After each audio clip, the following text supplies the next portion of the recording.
天上。错了，仔，你差点走错地方了。这声音带着几分急躁，咋咋呼呼的。接着，另一道软绵绵的声音响起：“哎呀，我好晕呀！”在天旋地转中，好不容易拐弯方向终于对了。落地后，一个皮肤雪白如软玉，身上自带柔光如仙童一般的小女孩，晕乎乎的在地上转了个圈，然后吧唧栽倒在地上。不过不疼，反而还软乎乎的。秦婉婉的耳朵动了动，好像听到了什么东西惨叫，奶唧唧的，而且自己压着的什么东西也是软乎乎的。没那么晕的他睁开眼睛，和一只吊颈白额大老虎四目相对。秦婉婉眨巴了下眼睛，身下有什么东西在动。他微微起身，两只撅着屁股往外爬的小老虎吧唧一下跌坐在地上。他们懵逼得很，呆头呆脑地看着秦婉婉这个和他们抢奶的东西，好大只啊！秦婉婉挠头，对不起啊，我不是故意的。大老虎并没有怪他，反而凑过来蹭蹭他带着婴儿肥的脸颊，露出软乎乎的肚皮，用眼神询问小崽子要不要喝奶。秦婉婉盯过去，小崽崽有些跃跃欲试，好香的样子呢。一只鹦鹉翅膀扑腾过来，仔，你想啥呢？不能喝，你身上带着奶果。秦婉婉撤回小眼神，肉眼可见的带着几分遗憾。我要去找爹爹了。虎妈拜拜。站起来临走之前，秦婉婉抱着两只虎头虎脑嗷嗷叫的小家伙 run 了一把，好软好软啊，然后才倒腾着小短腿，迈着小碎步跑了。虎仔给他耗得晕头转向的，等反应过来，人已经不见了。而那只老虎之所以没有攻击秦婉婉，全因它是一只麒麟，来自天界的麒麟幼崽，今年是出壳后的第3年，之所以下凡来，是为了找他爹。秦婉婉出生之后先天体弱，差点孵不出来，他爹为了他对各种天才地宝又偷又抢又骗的，惹得天庭各路神仙怨声载道。最后在他情况稳定之后，被天帝罚下凡历劫。但原本好好的命数突然被外来势力打乱，继续发展下去，秦婉婉爹爹最后的命数会落得惨死的下场。知道这个消息，本就很想爹爹的秦婉婉义无反顾地瞒着娘亲还有天帝伯伯下凡了。他要找到爹爹，才不要爹爹惨死。秦婉婉找了只大鹿，大晚上的骑着鹿从森林深处离开，去往碰瓷亲爹的目的地。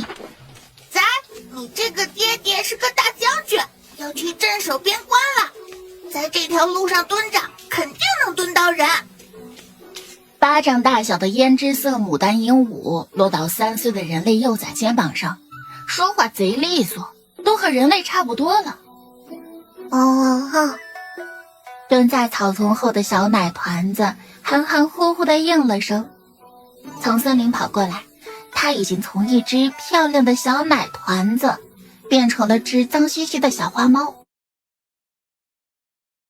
从森林跑过来，他已经从一只漂亮的小奶团子变成了只脏兮兮的小花猫。可可，爹爹什么时候来？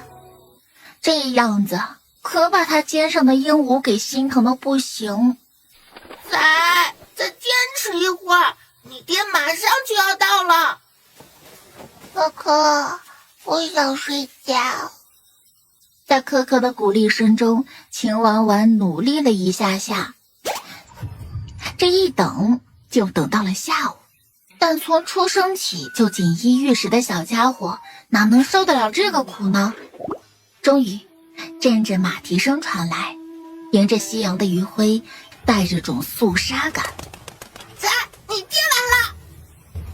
可可尖叫，翅膀扑腾着，用那嘴巴去叼着小家伙的头发，试图让他起来。可算是来了，再不来，他家仔感冒了咋办？快出去！今天一定要他把你带走，一定要他把你带走！秦婉婉小脑袋瓜子懵懵的，什么也不知道，但下意识的就跟着科科的话照做了，抱着科科以及还没有啃完的果子，跌跌撞撞的朝着马路中间走去，然后根本就不用科科指挥。啊，仔，你没事吧？科科尖叫，飞起来叼着他的衣服，有什么东西停在了他面前，大黑马的。至于坐在马上的人，高大的黑色战马威风凛凛，此刻却低头在小团子身上轻轻蹭了蹭。科科这时候就落到秦婉婉肩膀上，伪装成一只不会说话的鸟，不然被抓走了咋整？他可不想被迫离开仔。将军，怎么了？谢崇没说话，只一只眸子盯着前面小小一只的人。这哪儿来的孩子？要不是被他控制着，他的马能围着这个小孩撒欢。去查。是。爹爹，那清澈的眸子亮得好像夜空中的星辰。这年头，小孩子能随便叫爹的吗？爹爹，爸。谢崇垂眸看着他，脸上没有表情。你找错人了，我不是你爹。哎呀，哪来的小孩啊，到处乱认爹呀！来，说说吧。爹爹，要爹爹吧。嘿，这小家伙还挺会挑的。不是，将军你起来！眼瞅着小家伙委屈的要哭了，马都着急了，他都不介意，主人到底在磨蹭个啥呀？那个将军，要不您还是抱上去吧。谢崇面无表情，最终把这小奶团子拎到了马背上了。爹爹，爹爹。谢崇本来是把这小家伙放到马脖子上的，和他隔着一小段距离，但小家伙自己挪呀挪，厚脸皮的把自己塞谢崇怀里了。谢崇皱眉看他，你是谁？怎么到这里来的？那表情跟审问犯人似的。我是秦婉婉，来找爹爹的。含含糊糊的回答完，他已经靠着高大的人睡着了。谢崇非常不适应，想把某个脸皮厚的小家伙扯下来丢给副将，但他的手指头揪着他的衣服死紧。谢崇犹豫着要不要把那块衣服布料用刀割下来，但这是他才买的新衣，舍不得。将军，周围没有任何人。谢崇看了一眼天色，继续前行，找地方扎营。是。他们找了个靠水的地方扎营，开始做吃的。谢崇从马背上下来了，面无表情的单臂抱着个娃，不少人都好奇的看着他。咱将军这是点了个娃，还挺不错的，就是心情看起来不太好。你还能从将军那张没表情的脸上看出他心情好不好？不过那小娃还挺会挑的。秦婉婉这一睡着就没有醒过来，营地上食物的味道也没能叫醒他，因为行军中的食物大多都是干巴巴的饼子泡水，味道还真不咋样。谢崇终究没舍得破坏自己的衣服，还是把小家伙抓着自己衣服的小手指头给抠了下来。小孩子的手指软软的，跟没骨头似的，碰到的那一瞬间，谢崇都怕自己一个不小心就把小家伙的手指头给折了。现在是天气不冷，但晚上睡觉不盖着点东西还是容易着凉。更别提这还是个柔弱的小孩儿。谢虫让人找了件衣服来，铺了杂草在地上，把衣服和人都放上去，让一个细心点的下属来看着点儿，就没管了。又不是他的娃。可可在心里骂骂咧咧的，扑腾的翅膀给秦婉婉盖好身上的衣服，然后也窝在他身边睡着了。累死了，这一天天的。因为前一天睡得早，第二天秦婉婉醒来的也很早。行军队伍也陆陆续续起来收拾东西，准备继续前行。秦婉婉揉了揉眼睛，呆呆地看着人群几秒，然后迟钝地想起来自己好像找到爹爹了。他爹爹呢？3岁的奶娃娃伸长了脖子，四处张望找爹。可可落到他肩膀上，悄声说话：左边，仔，脑袋往左边看过去，你爹就是那个最高最显眼的那个。可可呵呵2声，他可不太称职了，竟然还不想要你。我跟你说啊，仔，你脸皮厚一点，一定要缠着他。我知道了。然后起来倒腾着小短腿去找他爹。让一让，让一让。矮墩墩的小家伙跑到人群中去，还没他们的腿高，很容易被正在忙碌中的人忽视。听到声音低头一看，小家伙正费劲巴拉地从他们腿间挤过去，一张脏兮兮的小肉脸都有点憋红了。哎呦，小家伙醒了。大家都笑着给他让道。看小家伙一摇一摆地朝着将军走去，还挺乐呵的。爹爹，小奶音软软的撒娇。爹爹爸。我不是你爹。是爹爹。一大一小就这么僵持住了。谢虫不肯抱他，小姑娘也不哭，就倒腾着小短腿儿跟在他身边跑。人群中的一大一小特别显眼。这咱们将军啥时候有孩子了？一些还没有媳妇孩子的，看着那胖墩墩小小一只的奶娃娃，眼馋的不行。有人都手痒想抱一下，奈何小家伙目的明确，就跟着一个人，其他人抱他就哭。可可见他跟在谢虫身边，就飞出去自己找吃的了，顺便给他家仔找点水果吃。爹爹啊，给婉婉也尝尝。青蛙蛙眼巴巴地看着他，谢虫瞥了眼他那小牙齿。你吃不了。尝尝，婉婉尝一丢丢。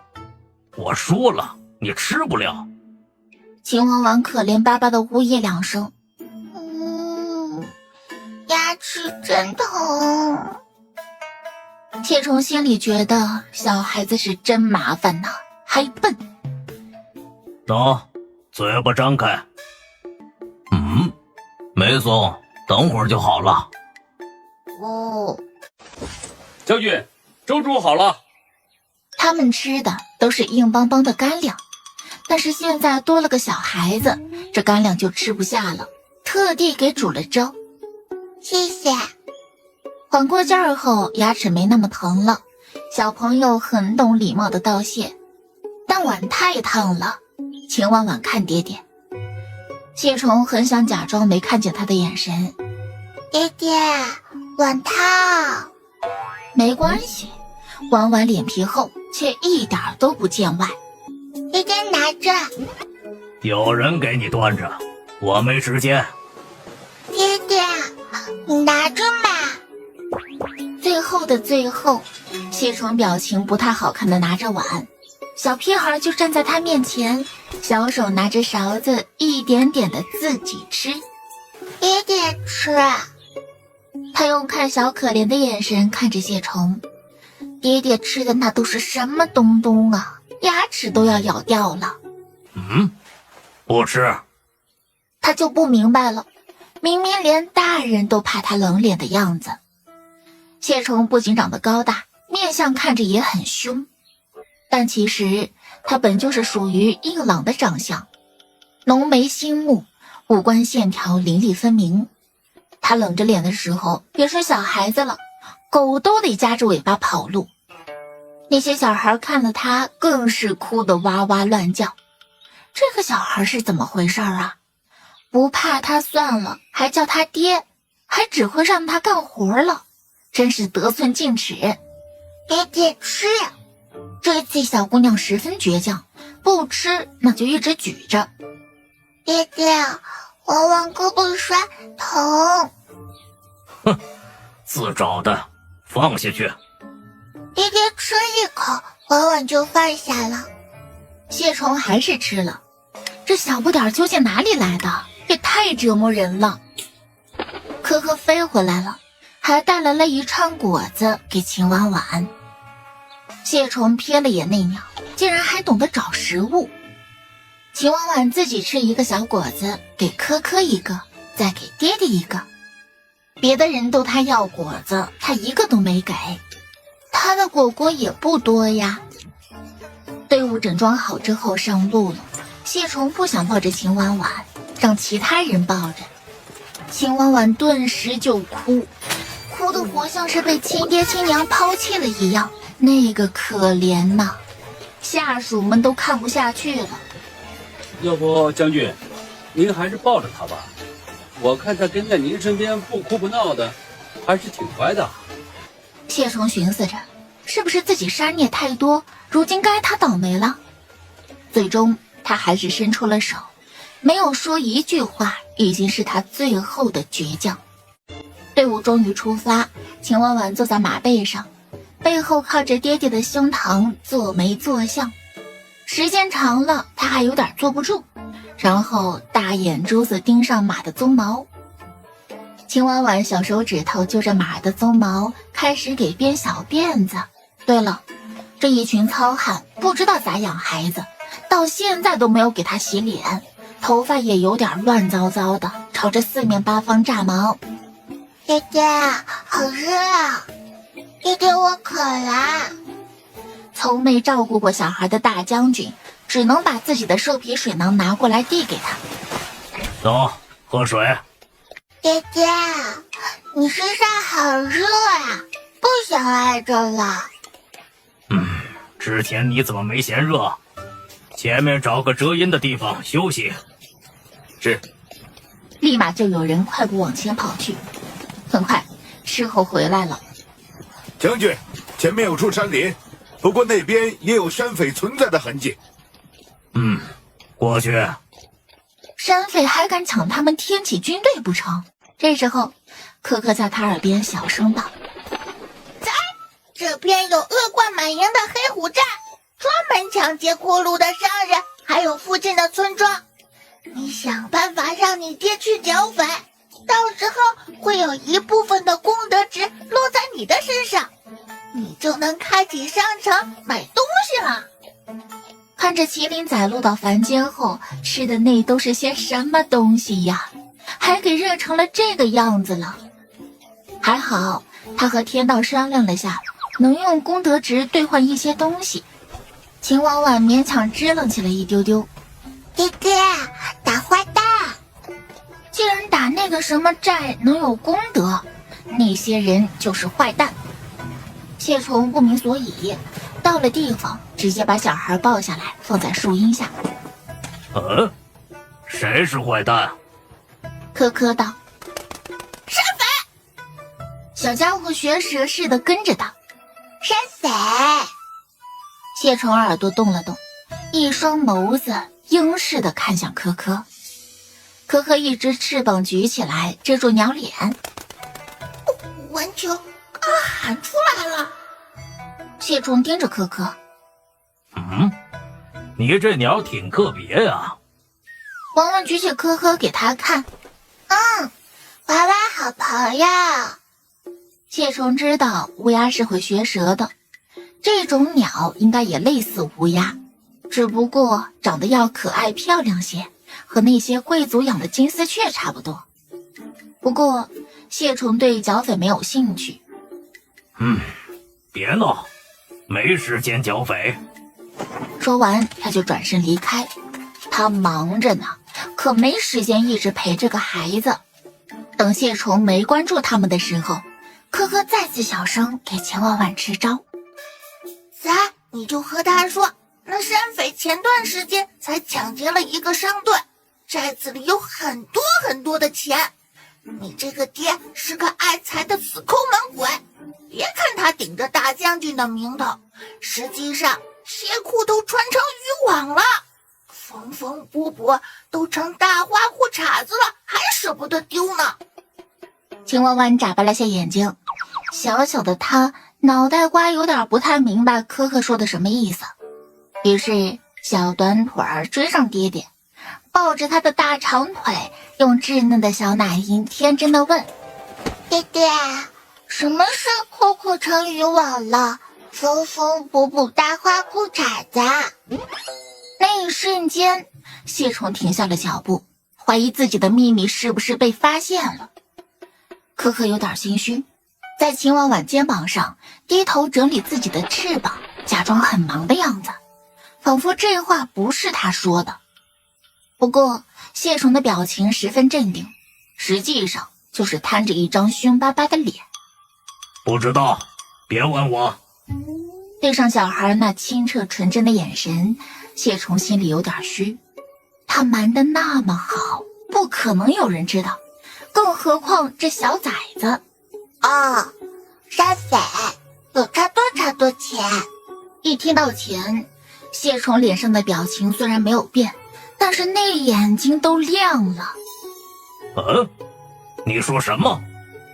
秦婉婉努力想科科说的话。商队被抢了，超有钱。你怎么知道的？我还没问你，你家人呢？小家伙指着谢虫。爹爹，谢虫无奈了，他真是被赖上了吧？还是这小家伙是个傻的？他看着这小孩就不太聪明的样子。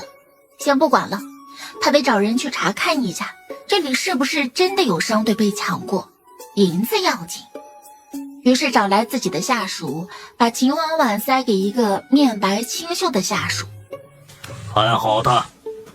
说完，自己带着人骑马走了，留下秦婉婉和那人大眼瞪小眼。这次秦婉婉倒是没哭了。小家伙，你叫什么名字？我叫沈叔。我叫秦婉婉。沈叔是个有点小洁癖的人，看着秦婉婉那乱糟糟的头发和脏兮兮的小脸蛋就手痒痒，然后拿了一把梳子给秦婉婉梳头发。秦婉婉也很乖，不哭不闹的，很好照顾。等脸上脏兮兮的泥和灰被擦干净了，露出了一张白嫩精致的小脸蛋，眼睛又大又明亮，稚嫩可爱极了。沈叔感觉自己的心被什么东西重重一击，这就是他自己想象中的未来孩子呀，怎么可以这么漂亮可爱？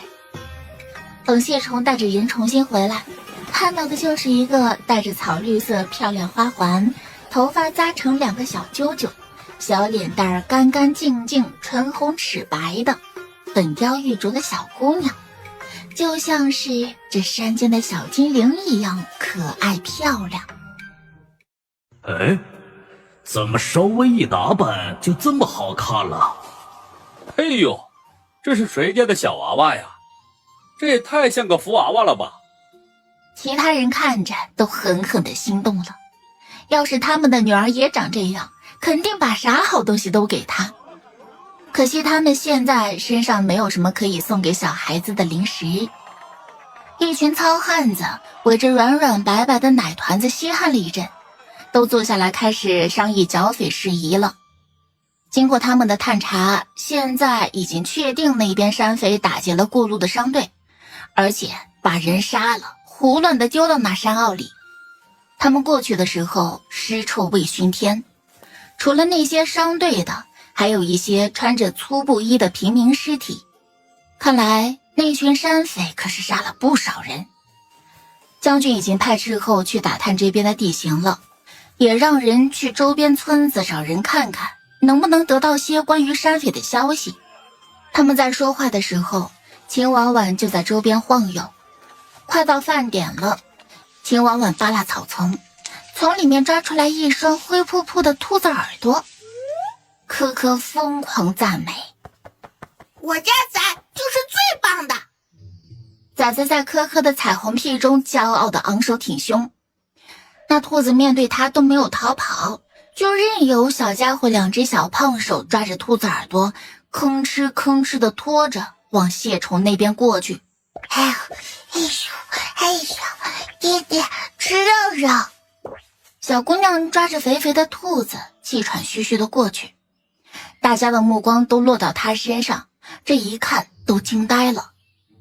不知道这小家伙从哪里抓了只兔子来，他人刚才好像就只是在这周边玩吧。爹爹，肉肉。秦婉婉把兔子丢给了谢虫，眼巴巴看他。谢虫抓着兔子一颠，好家伙，少说有个3斤重，亏他还带回来了。这一路上兔子竟然还挺配合。秦婉婉小手一直不远处的草丛，那边。你这么说大家可就坐不住了啊，有肉谁还吃那划了嗓子清汤寡水的干粮呢？他们行军的队伍只要休息的时候不跑远了，在附近谁找着吃的了那就算谁的，任何人不能强行抢夺，这是将军定下的规矩。这段时间行军吃干粮吃的他们嗓子眼都冒烟了，好的时候也能抓着点肉，但不多，混着野菜也就沾点荤腥尝个肉香。顺着秦婉婉指的方向，这群大汉猫着腰过去，还真惊喜地发现了个兔子洞，距离这么近他们竟然都没有发现。快去找找还有没有其他兔子洞。嘿嘿嘿，哎呀，今天爷爷要吃肉了。说实在的，这一个个膀大腰粗的汉子撅着屁股趴地上掏兔子洞，脸上的表情和动作都透着点猥琐。秦婉婉也屁颠屁颠地跟过去凑热闹了。他们掏了会儿，就有兔子跑了出来，大家顿时手忙脚乱地去抓。快快快，往那边跑了！哎呀，追呀，你行不行啊？眼睁睁看他跑了。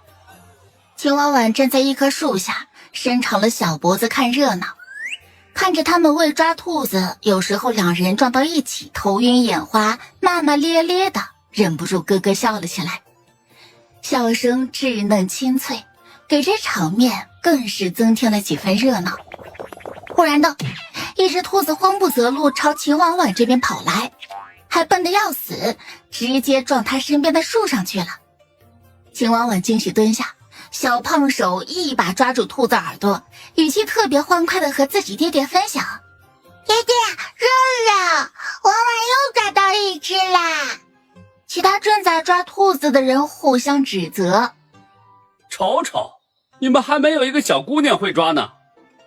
呸！说我们之前，先看看你自己什么德行吧。大家对秦婉婉道：哎呀，婉婉真是个福娃娃，兔子都主动送到她手里去了。婉婉，这兔子给叔叔行不行啊？有人逗他，小家伙的表情纠结几秒。好吧，给你们，我和弟弟吃一只。他们那么多人，婉婉就大方的分一只吧。婉婉吃不了了，爹爹吃。谢虫也没有拒绝，别人吃过的东西他也不嫌弃，更何况这是肉。谢虫吃得很快，几下就把肉吃光了。他们吃完饭不久，沈叔在给秦婉婉擦小脸的时候，一个小兵带着一个粗布衫、瘦骨嶙峋的老人来了。将军，他说他知道黑虎寨在哪里。那老人过来后直接跪下：将军，我们清水县的百姓受黑虎寨山匪的苦哎。将军今日若是剿了黑虎寨，小老儿替所有清水县的人感谢将军大德。谢虫没说什么废话，只问清楚了黑虎寨的大致情况。然后让沈叔留下照看秦婉婉和军队，带着一支精锐的士兵就去剿匪了。仔，你就放心吧，你爹可是战神，打那些长得跟熊一样壮的鞑子都没问题，更不要说这个小小山匪了。我弟弟很厉害嘛。将军当然厉害了，我们的将军16岁参军，18岁就带着一支小队冲锋陷阵，在丰台之战中斩杀108人，并且冲入敌人的包围中，斩杀敌军大将的头颅。从那时起他就展露锋芒，随着他的职位越来越高，杀的鞑子也越来越多，直接把鞑子杀退到草原。我们天启朝也收复了平州5城。他对自己手下的兵也好，军律严明，每次朝廷有奖赏都会按军功分配下去，从不贪我们的银子。却有时军粮不够了，都是他自掏腰包给咱们买的粮食。那些因为战争残疾的退伍兵也是他安置的。说起谢崇来，沈叔滔滔不绝。所以小婉婉你就不要担心，小小山匪而已，咱们将军肯定能轻松的拿下。距离天启大军驻扎地10几里的深山内，月黑风高，黑虎寨内喊杀声震天。整个黑虎寨内300余人都是些穷凶极恶之人，自然是没有什么纪律可言。谢崇不打没把握的仗，即便面对的是一群山匪，他也不会轻敌。趁着天还亮的时候，他就带着2、3个人轻装上阵，抓了几个在外的零散山匪喽啰，然后审问清楚山匪内部的情况，又带着他们在最短的时间内大致了解了下周围的地形。之后在晚上寨子里的山匪最放松的时候发动攻击，不过中间出了个小插曲，有被山匪抢来且糟蹋的姑娘想不开要轻生，被救下来后依旧要死要活的。谢崇现在懒得和他们费口舌，直接让人打晕了带走。这行径比土匪还像土匪。婉婉，要不先去睡觉吧，等将军回来了我叫你。我还能再等一下下。一阵马蹄声和脚步声由远及近，斥候先带回来消息，将军他们回来了。这个消息让整个驻军地瞬间热闹了起来。爹爹，沈叔语气透着无奈。将军，婉婉非要等你回来才睡，他今天一直都很担心你呢。哼，娇气。谢崇说完转身离开。科科气得炸毛，他家仔可是麒麟在天庭金尊玉贵的小麒麟，哪里受过这样的苦？为了找你都下凡来了，你竟然还嫌他娇气。要不是打不过，科科一爪飞过去给谢崇几翅膀。回来之后第一时间听人汇报这次缴获的战利品。将军，此次黑虎寨共缴获白银60万两，黄金2万两，另外还有珠宝粮食若干。谢崇眼里瞬间都有光了，当然整个人的情绪和表达是没多大变化的。他没想到这次心血来潮的剿匪竟然带来这么多收获。召集所有人论功行赏。他向来是个行动派。是。谢家军营地内篝火通明，所有人皆目光灼灼地盯着谢崇的方向。谢崇没多说什么废话。此次剿匪死21人，伤37人。此次死去的将士们的家属将补偿白银150两。受伤的将士们去军医那里领药治疗。最后这次参与的所有人均可取白银100两，剩下的银两军师记账充公。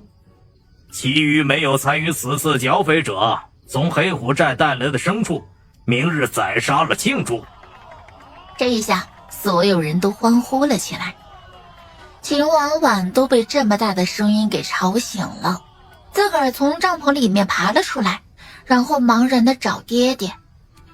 没睡好的小崽子娇气的想哭，可可急忙安慰：“再不哭，你爹在那边论功行赏呢，咱们过去找他。”秦婉婉哦了一声，可可在前面带路。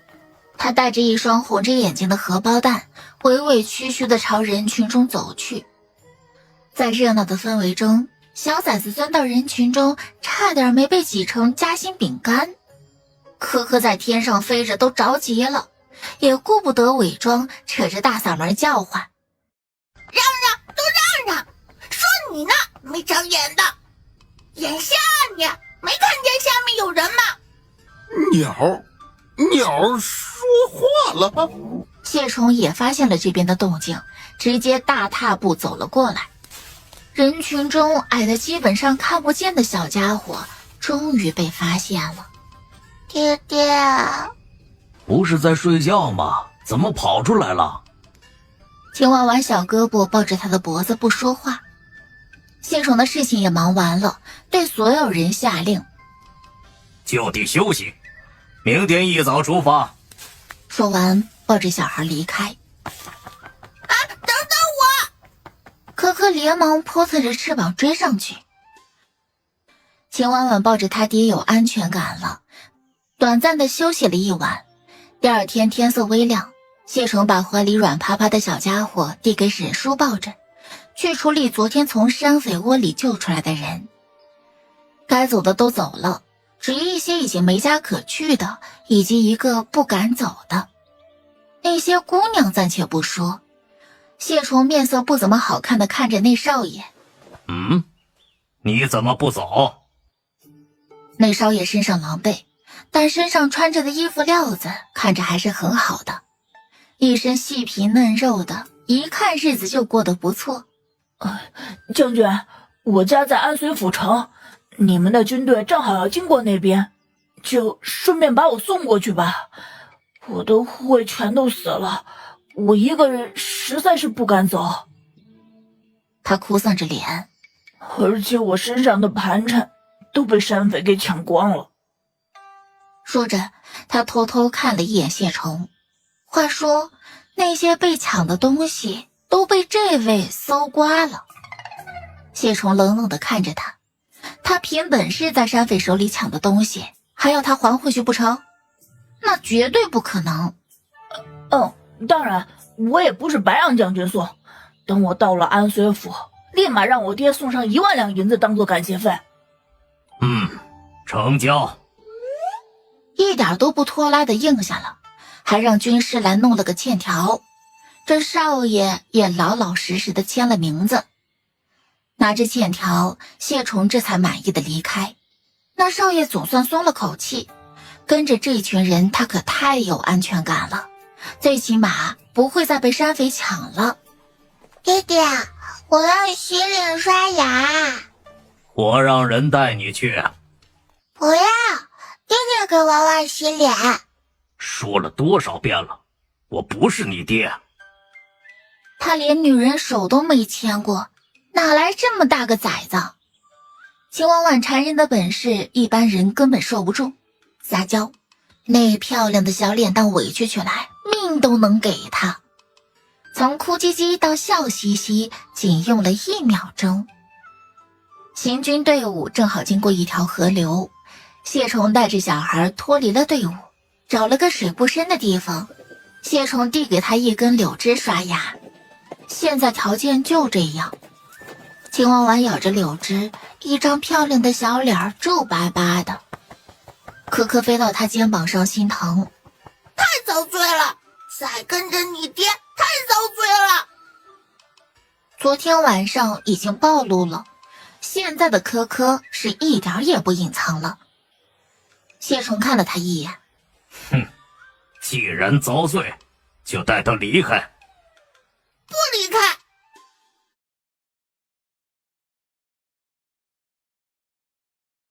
爹爹去哪里，晚晚就去哪里。爹爹疼，爹爹疼。他平时就是这样洗脸的，没毛病啊。可可说道。会不会洗脸？会不还是小孩子，小孩子懂不懂？你力气那么大，给猪刮毛呢，还有没有个当爹的样子？谢宠面无表情地把某只话多的鹦鹉给丢了出去。秦婉婉用小手拍了拍自己的脸蛋，大大的眼睛水汪汪，带着点谴责的意味看他。谢宠略心虚，我都是这么洗脸的。爹爹，你要亲脸，再给我洗洗。一只手抱起小家伙，坐在臂弯往回走。回到队伍中后，这个时代的男人大部分都会梳头，但是那种高马尾。秦婉婉抱着科科，也不跟着爹爹了，反而跑去火头军大叔那里守着。来，包子好了，婉婉，你先吃。对了，有点烫，吹吹啊。现在基本整个行军队伍都知道秦婉婉的存在了。他们将军运气可真好啊，白捡这么一漂亮闺女。谢谢大叔。两只干干净净的小胖手抱着差不多有他脸大的包子，秦婉婉找他爹去了。这个大包子他也吃不完呢。爹爹很好找，加上有科科帮忙，他很快确定了方向，屁颠屁颠地跑过去。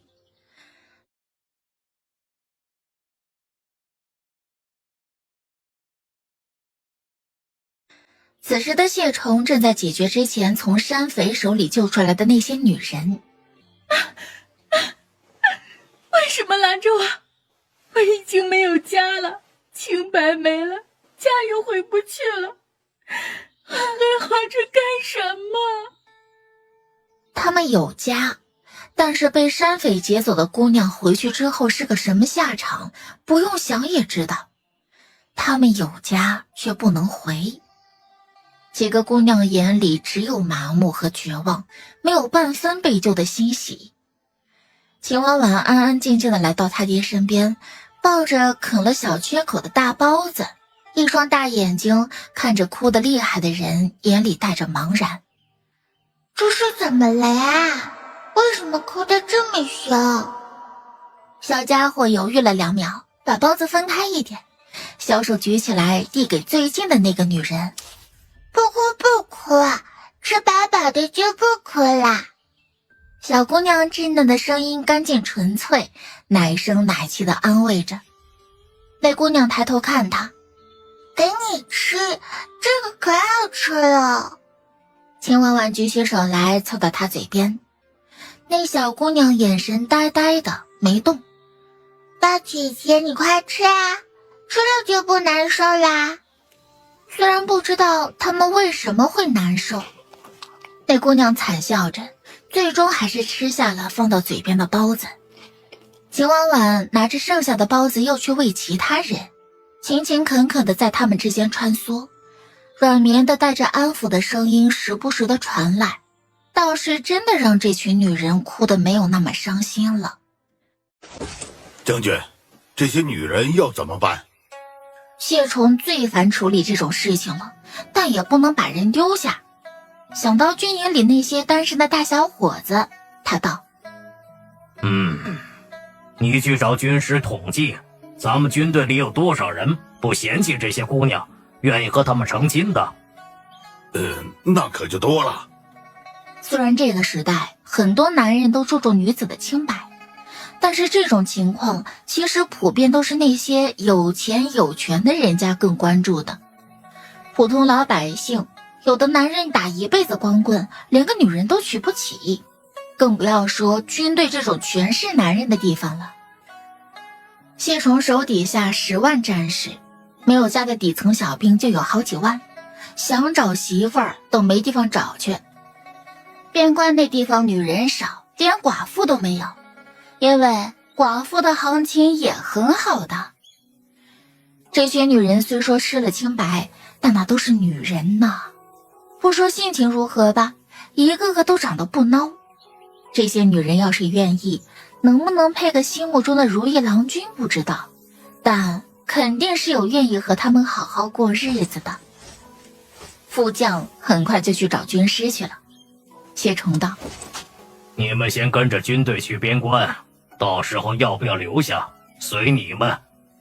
他也不知道咋和这群女人说话，冷着这一张脸比土匪还凶。一群女人抱着自己缩成一堆，根本不敢看他。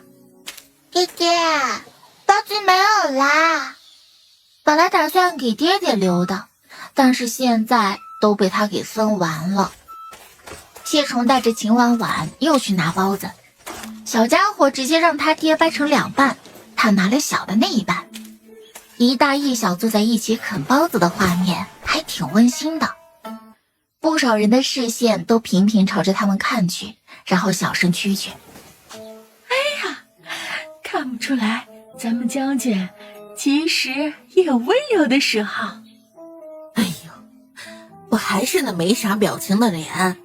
你看那俩眼珠子，咋看出他温柔了？你不懂，是气场，气场看着没那么吓人了，你仔细瞅瞅。秦婉婉吃完了包子，小手油汪汪的举着，看着像是要找什么东西擦一下，但又找不到的样子。然后小眼神落到旁边的谢虫身上，谢虫一看他那滴溜溜转的小眼神，就把靠着他身边的衣服扯过来。不准！秦婉婉狡辩：我没有想在你衣服上擦手的。我还什么都没说呢。用这个，用完记得给我洗干净。秦婉婉撅嘴嘟囔：我不会洗。说话间，不知道飞哪里去的科科回来了，他嘴里叼着个拳头大的新鲜桃子，翅膀扑腾的歪歪扭扭的飞过来，嘴巴里叼着东西说不了话。科科飞落到秦婉婉的肩膀上，把桃子往他手里一丢，累死鸟了！下凡后啥法术都用不了了，这小鸟的身子可太废物了。饭后水果，快吃！捧着桃子，秦婉婉把肉嘟嘟的小脸蛋凑过去和科科贴贴。科科，你太好啦，最喜欢科科啦。科科顿时心满意足，刚才的劳累一扫而空。他家崽也太好满足了吧，就一个凡间的桃子而已。秦婉婉把桃子给他爹：爹爹，削皮，毛毛不要吃。这桃子上有一层绒毛。娇气。嘴上说着，但还是用匕首给他削皮了。野桃子虽然个头不算大，但桃子的味道却很足。爹爹，切3份，1份给爹爹，1份给科科，1份给婉婉。小姑娘几乎整个人都靠在他腿上了，仰着一张嫩生生的漂亮小脸蛋，软乎乎的说话。在他的坚持下，小小的桃子被分成3份，最大的那2/3给了婉婉，其余的1/3，谢虫和科科一人1半。科科叼着桃子，感动得不得了。你对我太好了，我好感动啊！秦婉婉摸摸科科脑袋：科科好笨哟，这是科科带来的桃子呀。那我也感动。谢虫坐在一边没有说话，那小小的1半桃子，他一口就吃了，此刻口中还留着一股清甜的味道。削下来的桃子皮也没有浪费，秦婉婉喂给谢虫的马了，甚至最后的桃子果核他都放在小包包里头了。谢虫有事离开，科科立马就把秦婉婉带到没人的地方。快，仔，快看一下你的功德值，开商城啊！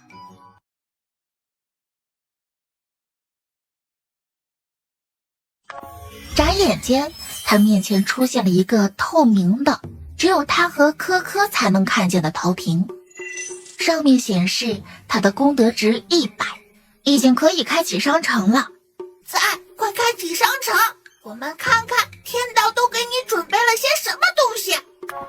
秦婉婉跟着他的指挥点了开启商城，下一秒，那面板上的画面变了，出现了不少东西的图案，有吃的，也有喝的，也有用的，只有少部分他见过，其他的他都没见过。小气，天道也太小气了，怎么都是些普通用品？现在还只能购买牧草。那些图案中只有一个图案是亮起来的，还是牧草。呵呵话音落下，天空忽然暗了下来，忽然一道雷落下。这一幕来得太突然，所有人都一脸懵。谢虫面色一变，丢下手里的东西就朝着秦婉婉的方向跑去，然后他就看见了呆呆地站在原地毫发无损的秦婉婉，以及地上抽搐的小细腿儿变成黑乌鸦的科科。科科，你没事吧？是我麻了。天道不喜欢说他坏话的。科科还想骂，但不敢了。被雷劈的滋味谁受谁知道啊。怎么回事啊？谢虫走过来，不动声色地检查了一下秦婉婉，见她没事儿，提着的心落下了。之后他愣了，紧紧地皱着眉。我没事，爹爹，科科有事。哦，死了没？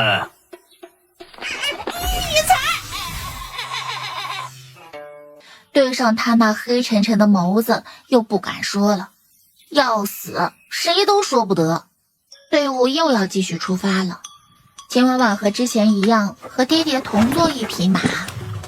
这一路上很辛苦，骑马也很累，还要被太阳晒。但是小家伙愣是没叫苦，顶多就是蔫哒哒的靠在谢虫身上，像只融化了的雪团子。前面就是安随府了，你就留在这里吧。爹爹不让我了吗？秦婉婉仰着小脸，一双漂亮清澈的眸子渐渐红了。边关不是什么好地方，那里环境恶劣，还经常发生战乱，一般的老百姓都不敢过去，只有被流放的无家可归的百姓才会定居在那里。秦婉婉着急，婉婉也没家，爹爹的家是婉婉的家。谢虫盯着小姑娘带着点倔强的眼眸，放在身侧的手握紧。我不是你爹。他的声音有些干涩。我会在这边给你找一个家。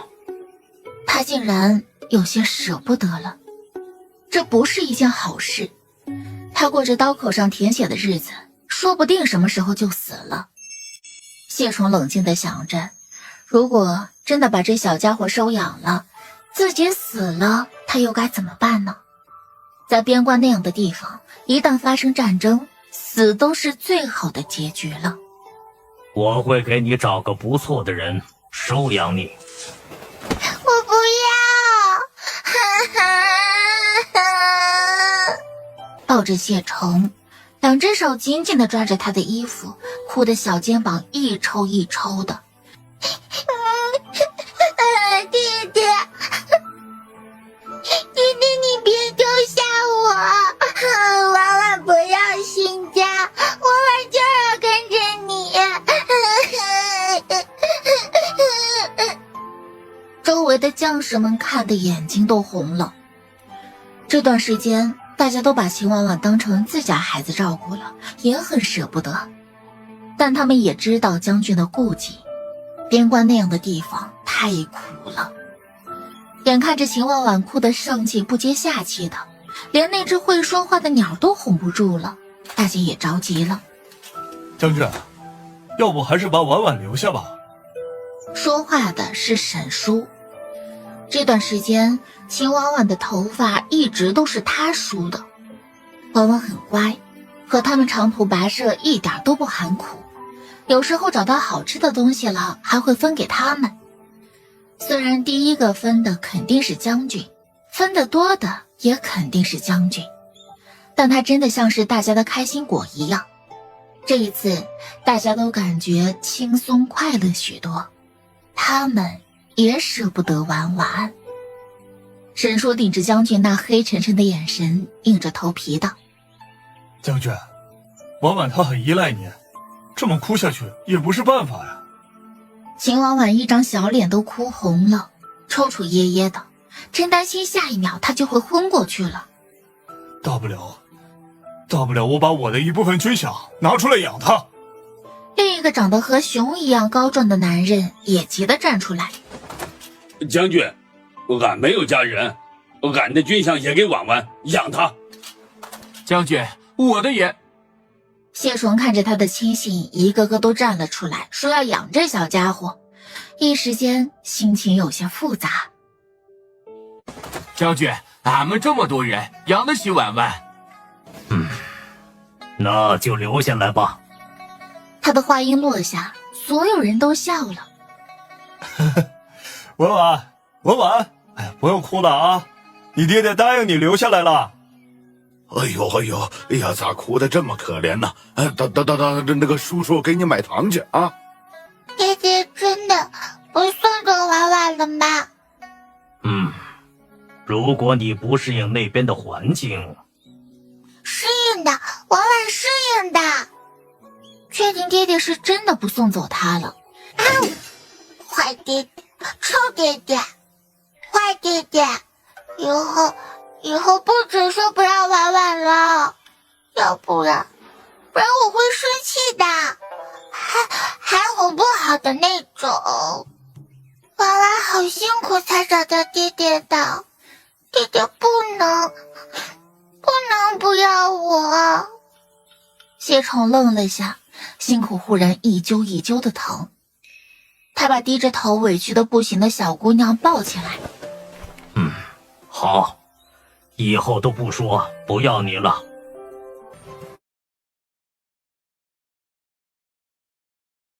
随着时间的推移，安随府城到了。谢崇抱着秦婉婉和2个亲信以及几个小兵，带着一个公子前往安随府城。公子哥是从山匪那里救的，答应会给谢崇1万两银子酬谢的那个。人送到了。我爹呢？我娘呢？少爷回来了。那公子哥的爹娘听到消息出来，一家3口抱在一起哭了一场。在谢崇快不耐烦的时候，公子哥想起重要的事情了，他赶紧把自己欠银子的事情和他爹娘一说。这2口子也是不敢犹豫的把钱拿出来交给了他们。谢将军，刘某太感谢您了，我家里就这么一个儿子，小小的谢礼不成敬意，多谢您把我这个不成器的儿子送回来。谢崇看了下，多给了1万两银子。他面上表情不变，心里啧舌。这也太有钱了。不过他只拿自己该拿的，哪怕是个粗人也知道君子爱财，取之有道，把多的1万两银票退了回去。但那眼睛盯着银票，心口一抽一抽的疼。多了，该是多少就是多少。他嘴上说的十分义正言辞，刘员外还想推辞，谢崇一个眼神看过去，他就不敢动了。然后当着大家的面把借条点清楚后，立马撕了。正准备走的时候，那公子哥叫住了他们。那个谢将军，你要是不嫌弃的话，我们家的马车您先走吧。毕竟他是个小孩子，不好一直在太阳底下暴晒的。谢崇低头看着睡着的小家伙，脸白白的，乖乖的。之前的确是他没做好，既然决定了要养着了，那就得上心。多谢。那公子哥和他的家人受宠若惊。哎呀，没事没事，我们还得多谢您把犬子安全的送回来了。虽然损失了1万两白银，但这富商一点都不心疼。毕竟啊，他们家现在可就这一个宝贝儿子，而且1万两白银和谢将军搭上关系，那也太太直了。